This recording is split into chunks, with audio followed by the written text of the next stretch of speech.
মরমী কবি ও সুফি সাধক কলিয়ে কামেল হজরত মাওলানা ইয়াসিন সাহেব মৃত্যুবার্ষিকী উপলক্ষে মিলন মেলা ও উরুস আগামী 26শে জানুয়ারি 12ই মাঘ লক্ষ্মীপুরে অনুষ্ঠিত হতে যাচ্ছে। মরমী কবি ও সুফি সাধক ছিলেন হজরত ইয়াসিন সাহা, যিনি আজ থেকে 81 বছর পূর্বে পৃথিবীর মায়া ত্যাগ করে পরলোকে পাড়ি দিয়েছিলেন। তিনি ছিলেন ভারত বাংলাদেশ বিখ্যাত সুফি সাধক ও মরমী কবি, লোকসঙ্গীত সম্রাট শাহ আব্দুল করিম ও হাসন রাজার অনুষঙ্গী।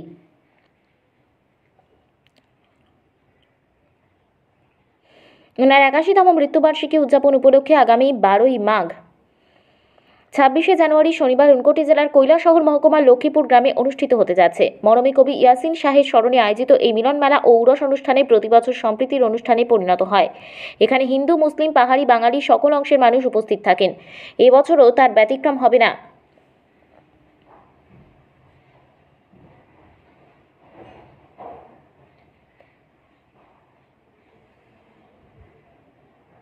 এই মিলন মেলা ও উরস অনুষ্ঠানে বিভিন্ন কর্মসূচি গ্রহণ করা হয়েছে। তার মধ্যে রয়েছে কবি ও সুফি সাধক ইয়াসিন শাহের কবিতা ও গানের চর্চা, কোরআন খতম, মিলাদ মাহফিল, খাজে গান এবং ওনার কাব্য প্রতিভা সহ ওনার জীবনী নিয়ে আলোচনা। এই অনুষ্ঠানে উপস্থিত থাকার জন্য ত্রিপুরা সরকারের তথ্য সংস্কৃতি দপ্তরের মন্ত্রীকে আমন্ত্রণ জানানো হবে। অনুষ্ঠানকে সর্বাঙ্গীনভাবে সফল করতে তোলার জন্য মাজার পরিচালন কমিটির পক্ষ থেকে ত্রিপুরা সরকার, জেলা শাসক, মহকুমা শাসক, গৌরনগর পঞ্চায়েত সমিতি, গৌরনগর উন্নয়ন আধিকারিক সহ একাধিক ব্যক্তিদের কাছে আবেদন জানানো হয়েছে। সকলের সহযোগিতায় এবছর এই অনুষ্ঠান অন্যান্য বছর থেকে আরও আকর্ষণীয় করে তোলার জন্য প্রস্তুতি নেওয়া হচ্ছে। এই অনুষ্ঠানকে কেন্দ্র করে আগামী সোমবার মাজার প্রাঙ্গণে সকল অংশের মানুষকে নিয়ে বৃহৎ আকারে আরও একটি সভা অনুষ্ঠিত হবে বলে জানিয়েছেন মাজার পরিচালন কমিটির কর্মকর্তারা। আজ সংবাদ মাধ্যমের মুখোমুখি হয়ে মাজার পরিচালন কমিটির কর্মকর্তা ও এলাকার হিন্দু ধর্মাবলম্বী মানুষ যারা এই মাজারের সাথে সম্পৃক্ত তারা কি বক্তব্য রেখেছেন শোনাবো আপনাদের। আসছে আগামী 26 জানুয়ারি 12ই মাঘ লক্ষ্মীপুর স্থিত হজরত মৌলানা ইয়াসিন শাহ রহমতুল্লাহ আলাইহির যে মাজার, এই মাজার প্রাঙ্গণে প্রতি বছরের ন্যায় এবছরও এক মিলন মেলা এবং উরুস এখানে অনুষ্ঠিত হবে। প্রতি বছর এখানে আধ্যাত্মিক সঙ্গীত এর পাশাপাশি ওয়াজ মাহফিল হয়। এখানে জাতি, ধর্ম, বর্ণ নির্বিশেষে হিন্দু, মুসলমান, পাহাড়ি, বাঙালি সবাই এখানে আসেন। এই যে ইয়াসিন শাহ রহমতুল্লাহ আলাইহি ছিলেন, ইনি ছিলেন একজন সাহিত্যিক মরমী কবি এই কারণে বলছি, উনি অসংখ্য কবিতা এবং ইসলামিক সঙ্গীত বা যেগুলাকে লোকসঙ্গীত বলে এগুলা রচনা করে গেছেন। স্বাভাবিক কারণে উনার বক্তবৃন্দ সারা পৃথিবীতে ছড়িয়ে ছিটিয়ে আছে। উনার একমাত্র খলিফা যিনি বাংলাদেশে আছেন, উনার সেখানে মাজারও রয়েছে। এই মাজারে এখানে প্রতি বছর ওই দিনেই এই মিলন মেলার আয়োজন করা হয় এবং কৈলাস শহরের লক্ষ্মীপুর স্থিত যে ইয়াসিন শাহ রহমতুল্লাহ আলাইহির যে মাজার, এই মাজার কমিটির উদ্যোগে প্রতি বছর এখানে অনুষ্ঠিত হয়, সিন্নি হয়, তান যে কবিতা, তান যে গান সেগুলোর চর্চা করা হয় এবং জারি সারি ইত্যাদি বিভিন্ন ধরনের। এক কথায় ইয়াসিন শাহ একজন মরমী কবি ছিলেন এবং একজন মানে গানের লেখক ছিলেন। তিনি উনার যে সমস্ত পাণ্ডুলিপি আছে সেগুলি সংরক্ষণ করার জন্য এই মাজার কমিটির পক্ষ থেকে বিভিন্ন সময়ে বিভিন্ন ধরনের উদ্যোগ নেওয়া হয়। আগামীতে এগুলো নেওয়া হবে। তাই আমরা ত্রিপুরা সরকারের কাছে, পাশাপাশি এই অত্র এলাকার সমস্ত মানুষের কাছে, ধর্ম, বর্ণ, জাতি, উপজাতি নির্বিশেষে সকলের কাছে আমরা আবেদন করব, আগামী 12ই মাঘ 26 জানুয়ারি এই ইয়েতে মানে মাজারের প্রাঙ্গণে যে মিলন মেলা এবং যে ওয়াজ মাহফিল হবে, এই অনুষ্ঠানে আপনারা অংশগ্রহণ করবেন। আপনাদের সাহায্য সহযোগিতা আমরা চাইছি। বিশেষ করে ত্রিপুরা সরকার বিভিন্ন সময় আমাদেরকে সহযোগিতা করে থাকে, এবছরও আমরা তাদের কাছ থেকে সহযোগিতা চাইছি। আশা করি আমরা সহযোগিতা পাবো। আমি আমার কথা শেষ করছি।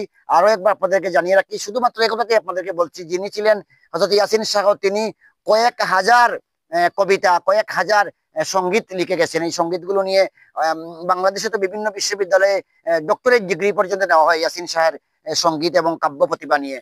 এই কথাগুলি সবার সাথে বললাম। বাকিটা এমাউদ্দিন চৌধুরী আছেন এবং উনার যারা বংশধর তারা আছেন, তারা বাকি কথা বলবেন।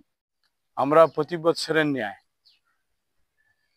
এবছরও আগামী 26শে জানুয়ারি বাংলা 12ই মাঘ এখানে মিলন মেলা এবং উরুস উদযাপন হবে। পাশাপাশি আমরা এই উরুস মেলা এবং মিলন মেলা এবং উরুসের দাওয়াতক্রম কৈলাসহরবাসী এবং আপামর দেশবাসী, ভারত বাংলাদেশ বা বাংলাদেশেরও অনেককে আমরা নিমন্ত্রণ করব। পাশাপাশি এই মিলন মেলায় অসংখ্য মানুষের, হাজার হাজার মানুষের সমাগম হয়।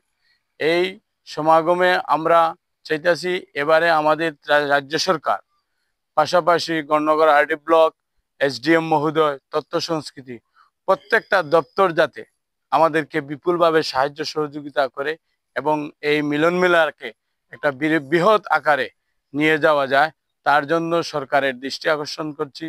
পাশাপাশি আমরা ওই এই এই মিলন মেলা এবং যখন এই পুরুষ উদযাপন করতে কৈলাসহরবাসীর কাছে আমরা সাহায্য সহযোগিতার হাতও আমরা বাড়িয়েছি, যাতে সবাই সাহায্য সহযোগিতা করেন এবং এই প্রোগ্রামটা যাতে সুন্দর সুশীলভাবে হয়, তার জন্য প্রত্যেকের সাহায্য সহযোগিতা একান্ত কাম্য।